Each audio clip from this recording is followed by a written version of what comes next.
on. We come to the instruction set. I hope that by the end of this course, you guys are going to memorize this. All right, but these are the basic instructions to program PLCs in ladder and in other programming languages. So you're going to have the basic instruction symbol that's called examine if closed, and you're going to have a bit status of 0 or 1, a 0 when it's false and a true when it's 1. Then you're going to have the opposite of that, which is the examine if open, which will have the opposite bit status and opposite instruction status. And there's a description for that. OTE, output energized, OTL, output latch, OTU, output on latch. And then you're going to have timers that will turn on and off after the operation has run. Actually, two types of timers, timer off delay and timer on delay. You're going to have counters to be able to count up and count down, or combine counters that can do both. So that's some of the elementary instructions which we're going to come across as we do programming. Okay, good. I'm glad that we did that. Yeah, I took a little time, but necessary. So let's go ahead. Are there any comments or questions? So everything makes sense, right? Good stuff. All right, let's jump to chapter 2, talk about PLC hardware. All right, and somewhat we've already spoken, so I'm going to go a little quick here. You have the input section of PLC. We talked about that. We talked about the modular. We talked about the built-in or fixed PLC. So, all right, here is the various interfaces, the kinds of modules that you can adapt. There's lots on a PLC. And just like computers, every time we add something to a computer, well, in these days, it's almost plug and play, but there was a point of time with computer that you have to tell the computer what you add, right? An example of that, I actually have been doing a little bit of repair over the break. How many of you are Mac users? Not very many of you. I'm actually impressed. So I'm not a Mac user, but I have Mac computers around. My kids, all of them use Mac computers for their work. And so one of my sons broke the screen of a pretty new Mac, and he was going to trash it. And I said, "Quote, how much it's going to cost us to fix it?" It was about $500. And I said, "Hold on, we're going to find a time." And so anyways, I did a little research. I've done a few repairs in the past, and I love repairing. And so I bought a refurbished screen for $150, and I repaired it in about 6 hours worth of work, right? So it was worth. Nice Mac computer. But the point being made is I did also a memory upgrade. And so as I did that, I had to go into the BIOS, right? And tell the computer, you got double memory. And so with PLCs, it's the same. If we do projects here in the lab, you're going to find that when you add a module, you have to tell the software, right, that you've added a new module. Otherwise, the software's not going to understand. And so that's what we're talking about here, adding modules to the PLC. We talked about communications, and the reality is you can remotely access PLC control systems. As a matter of fact, the newest systems, people can actually interface or access data or devices from their devices, right? We have the security issues that we have, but that's actually happening. I have been thinking about the possibility to have a remotely controlled PLC station, so students that cannot attend, like you guys, can play with the PLC, and that's very possible. All right, we talked about addresses. There's various methods of addressing. The address based on a label, right? In this case, we're talking about, a input address on module or block 2 on terminal 0, right? So that will be addressed as 1 column 2/0. That's a method of addressing. A conventional and a little bit old method. The newest method is tag-based, where you now have a label that you can put on and that label attaches the address itself. So we're going to see how that plays out. So those are methods of addressing.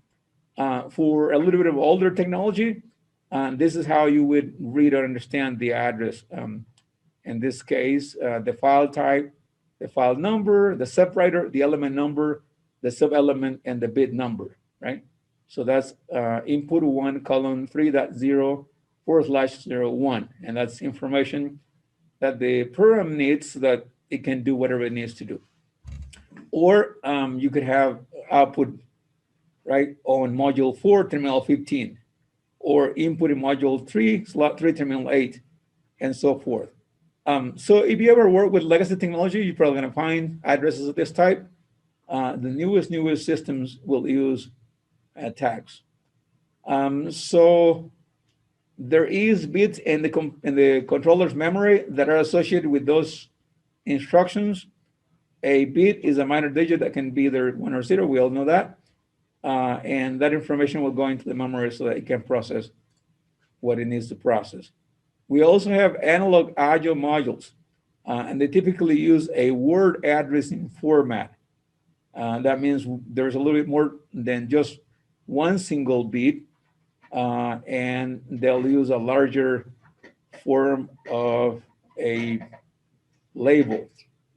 All right, here's an example of that. You have a description assigned to the alias tag. You have the alias tag pointing to base address. You have the base address, you have the input instruction. This is going to be very practical when you guys do your own programming. So this is, instead of using a fixed number format, you can use alphanumeric, and that's used for the same purpose. You can assign tags, names, when the PLC program is developed. All right, PC-based controls is a way to run applications on a personal, and there's a computer, hardware computer.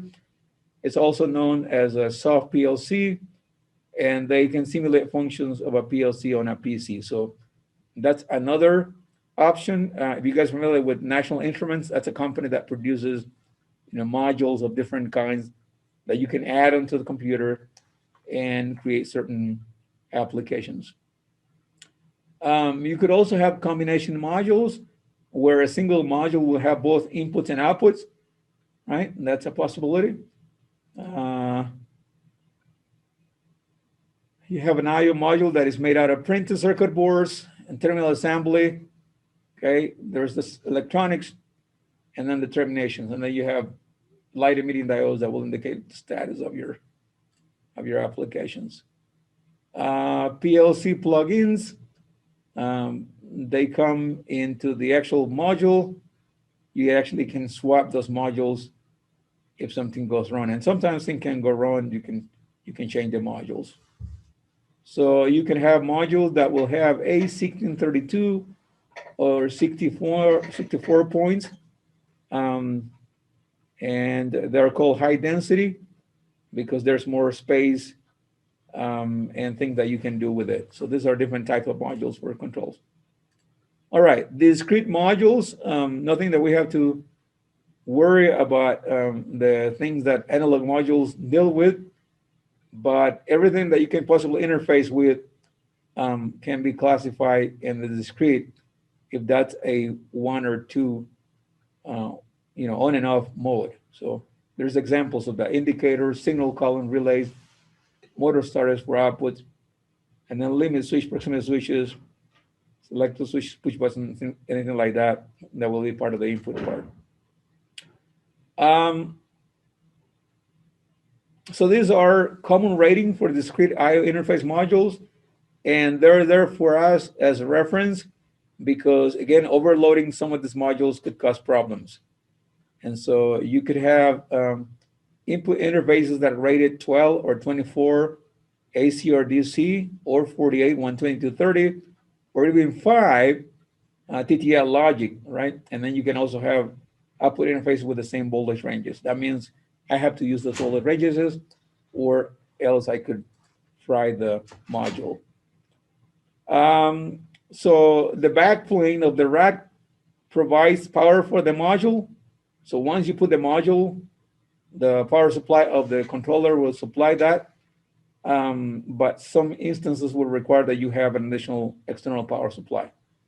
But the modules are usually powered by the backplane of the system itself. Let's see. So this is the internal circuitry of a module block. All right. So you have in one hand the power section, right? And then you have the logic section. So power, logic. You have an optical isolator, which happens to be either LED or a laser, and it's used to provide the electrical isolation between the power and the logic circuit. You have the input LED turns on or off, indicating the status of the input devices. So that optical coupling is very common. Again, nothing to worry. I don't think that we're going to be doing anything at the level of having to replace, but it's good to know that that's happening inside. You have the AC discrete input module schematic, which happens to be, you have power, you have a form of rectification, you have a threshold detector, a Zener diode, and then you have an optical isolator, and then you have the LED indicator, right? So that will be the schematic for an AC discrete input module. I used to, do repair at that level in the old days where modules, were expensive, and it was worth to troubleshoot and repair some of the things. Yeah, so fuses can go bad, right? And you could replace them. Nowadays, all of this is encased or almost sealed. But it used to be that we could fix things like that. The output module has a similar schematic. It's just a reverse process. You start with the logic and then the optical coupling, and then back to the load. But again, this is a form of protection of your brain power, so that if something happens in the outside world, like a high current, this optical isolation will help protect your PLC. AC discrete output module schematic. There you go again. You have the LED, you have the optical coupling, a triac, which is a form of rectification or signal convention, and then the actual output and the loads. Okay, so that's that. Individual IC outputs are usually limited to the size of the triac of 1 or 2 amps. We already talked about this. The fact that control PLCs don't control the actual loads, but they control the controls that control that load, right? That's an important thing. We can see that here, that we're bringing power from where the power is going to that motor, but we're actually controlling the motor starter coil, which is still a low power device, right? Which at the same time is going to control the big load that we're trying to control, right? So that's an important notation. So discrete I/O modules are used to turn field output devices either on or off, and we can see that that's the case. Output modules can be purchased with transistors. These are different configurations. Triacs, transistor, triacs, or relays. And those are the ways in which we interface the outside world or the loads.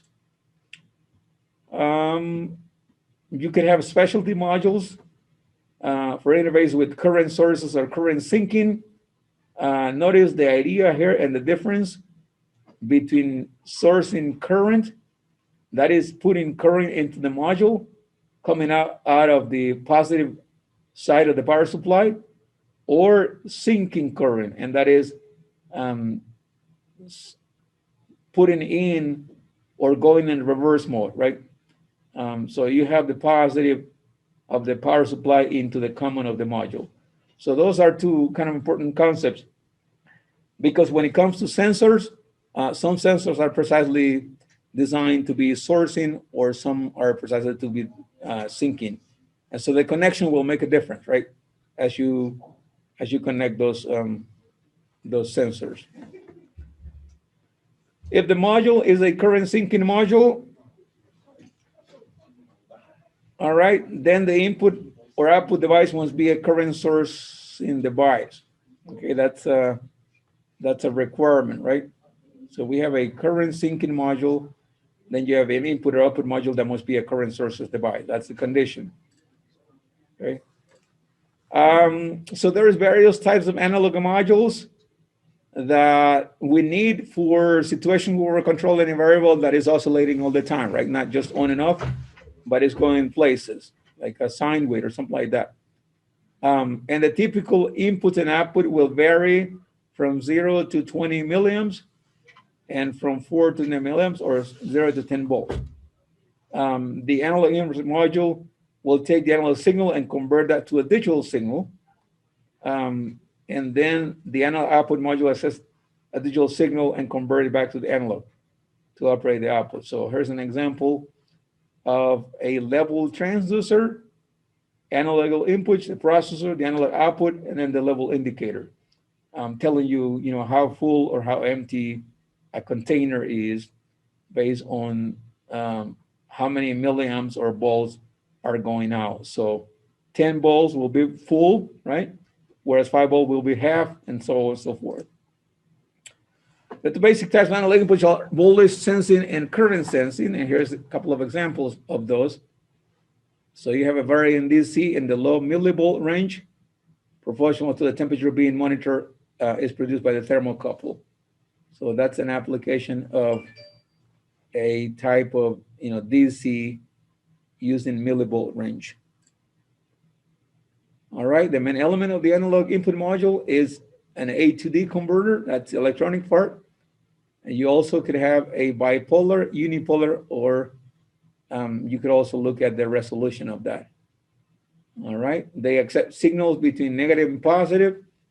Unipolar, just one type. And then the resolution refers to the smallest change in input signal value that can be sensed. So here's an example for the bipolar, right? You can go from -5 to +5, or from -10 to +10. For the unipolar, it's only one direction, 0 to 10, 0 to 5. And the resolution in this case is 0.3 millivolt per unit, right? So that resolution is important.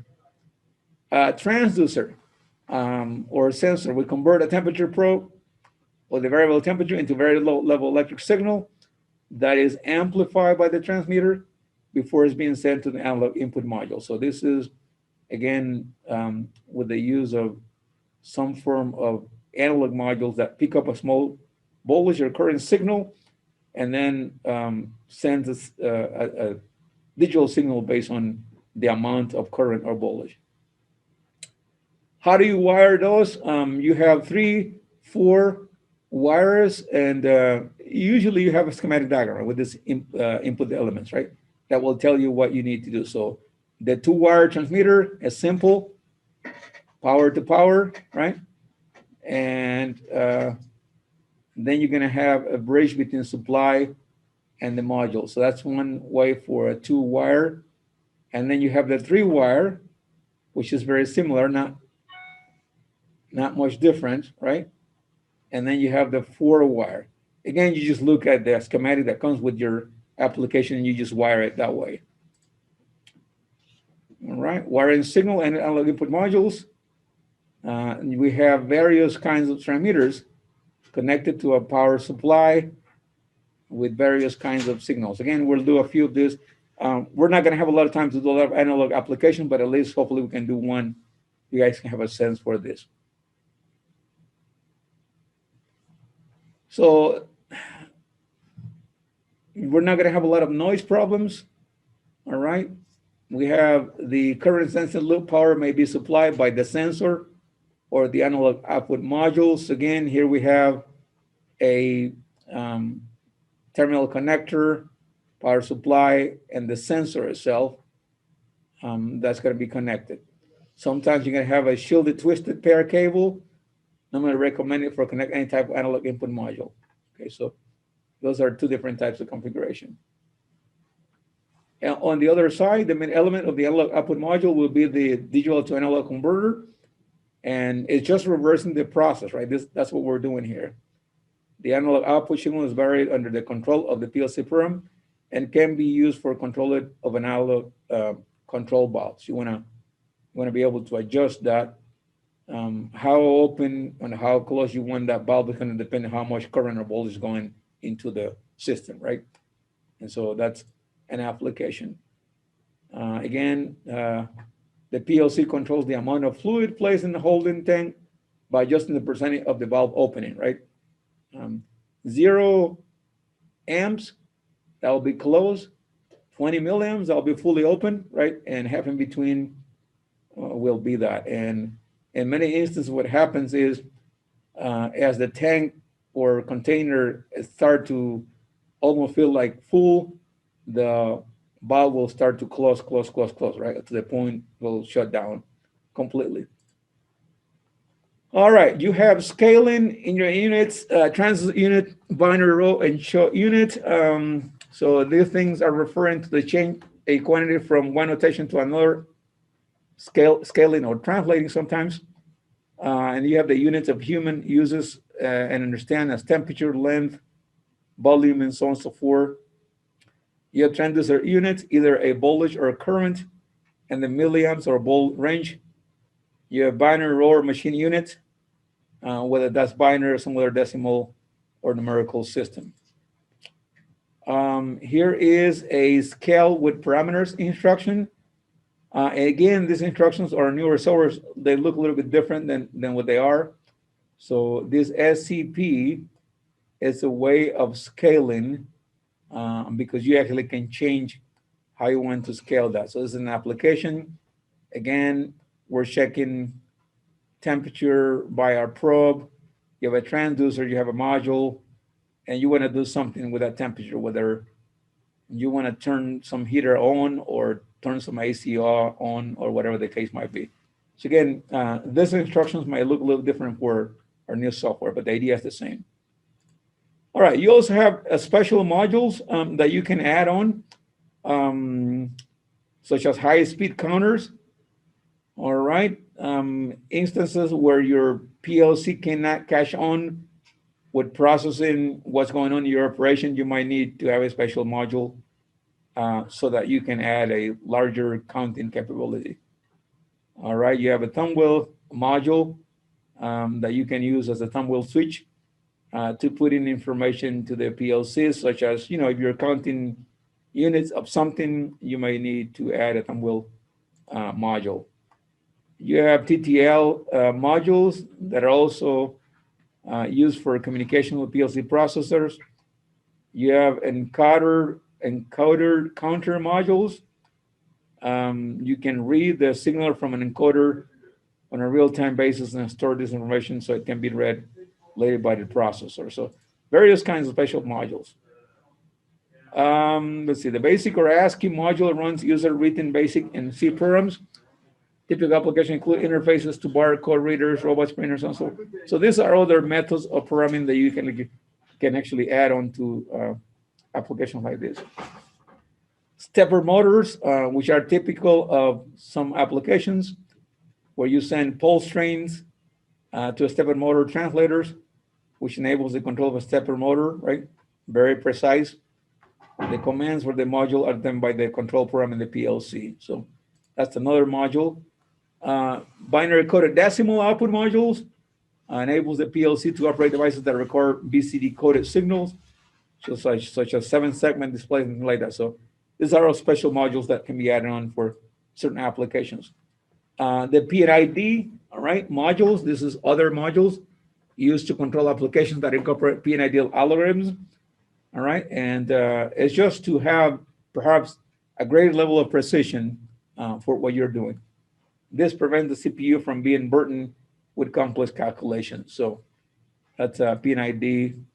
Motion and position control modules. All right, using applications that you have accurate high-speed machining and packaging operations, where you need intelligent position and motion control modules that will allow PLC to control stepper and servo motors. So all kinds of modules out there. Serial communication modules, if you want to expand the communication ability of your PLC, you could have point-to-point connections with other devices for exchange. And again, many of the things have changed today. You can see in the back, I have a little network, as I mentioned. I was trying to run my application today and it's all messed up. Someone touched it. I was going to give you a little demo, but maybe next week. All right, this is for engineering calculations and designs. I'll say these are important considerations as you plan out to integrate or design a system.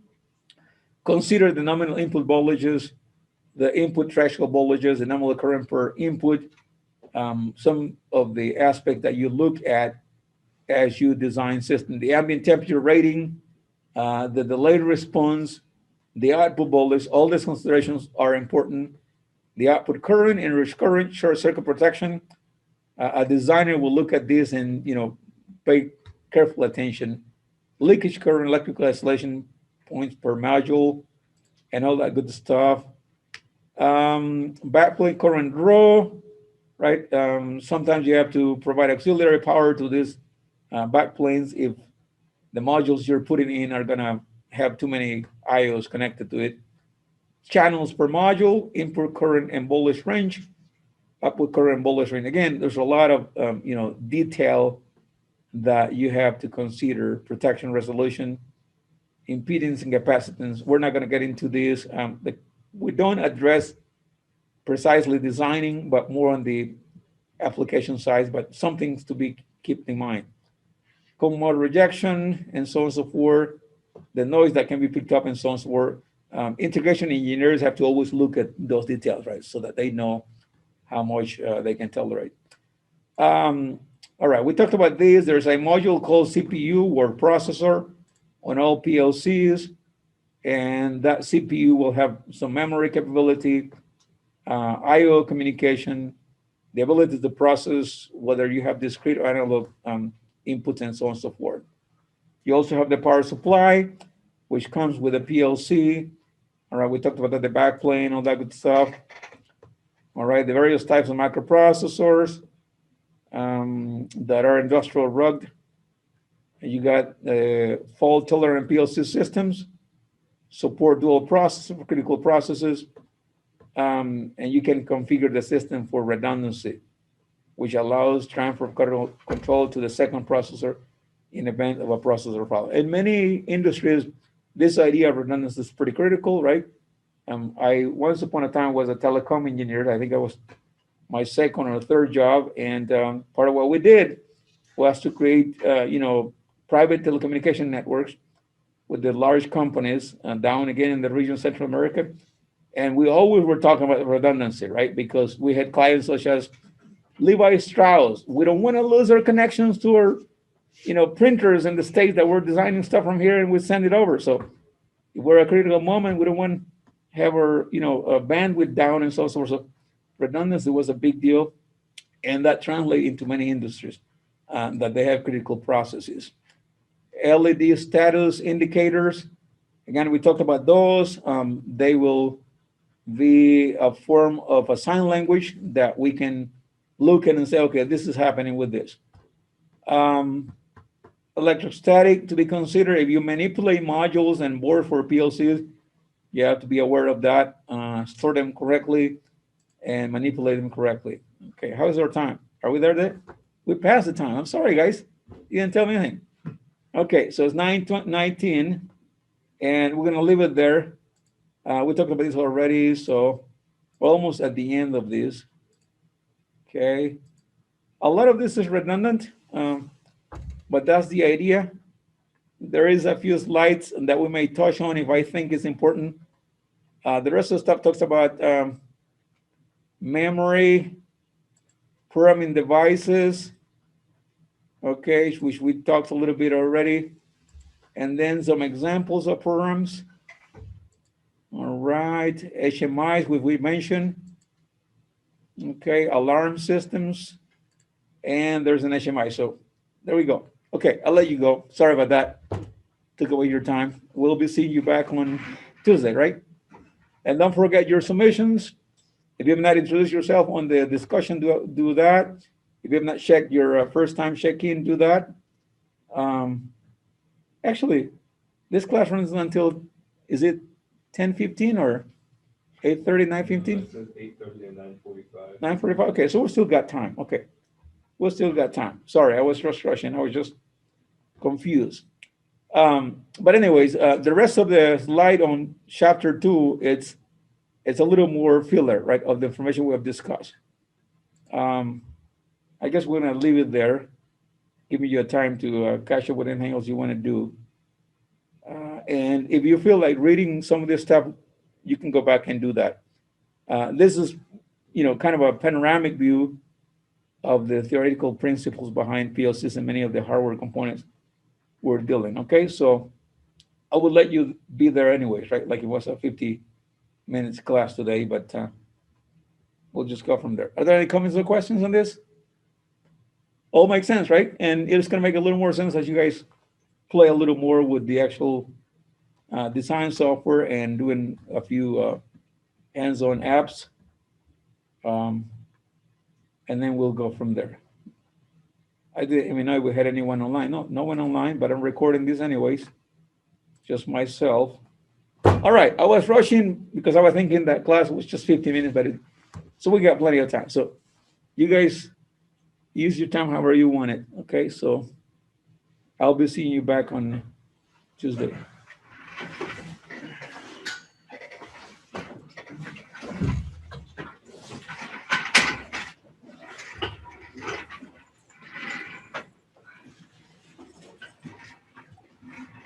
Goodbye.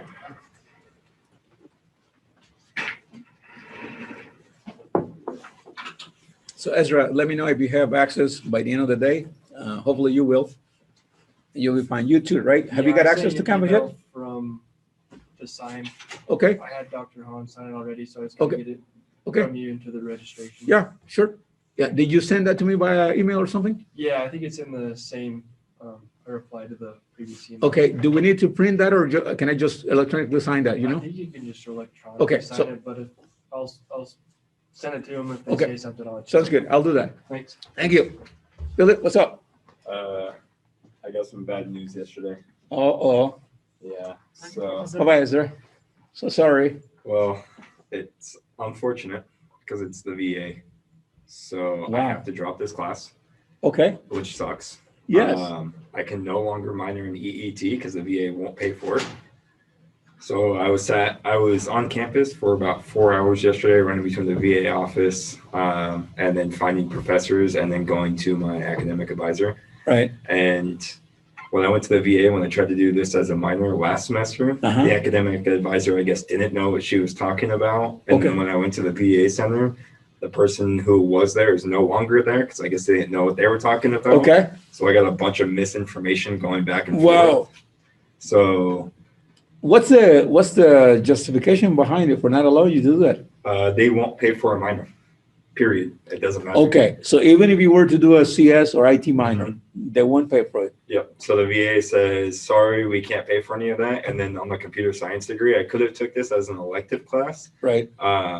But the computer science degree allows 0 to 1 credits for electives. 0 to 1. Yeah. Okay. So yeah. I don't even know what class is 0 to 1 credits. Wow. And then it kind of screwed me over because now I have to try and go find a CS professor. Right. And try and allow him to let me do a special project through him. Right. Or an internship to get 2 additional credits for a course. Because now I'm 10 credits and I'm below basic housing allowance. Yeah. So now I won't get housing allowance. Absolutely. Now you're not dropping the computer interfacing, right? Because no, that's required. that one's on the that is required. Yeah. Yeah. So it's just this one. How awful that is. Yeah, it is a bad news. I'm so sorry. Yeah. To hear that. Yesterday was pretty crazy. Yeah, I've been there, and I sympathize with you. I'm tempted to do a few things that the system doesn't particularly care for. So, wow, yeah. Yeah. So now I have to go. There's no other classes fit within my time slots or available, and every other computer science class is only offered in the fall.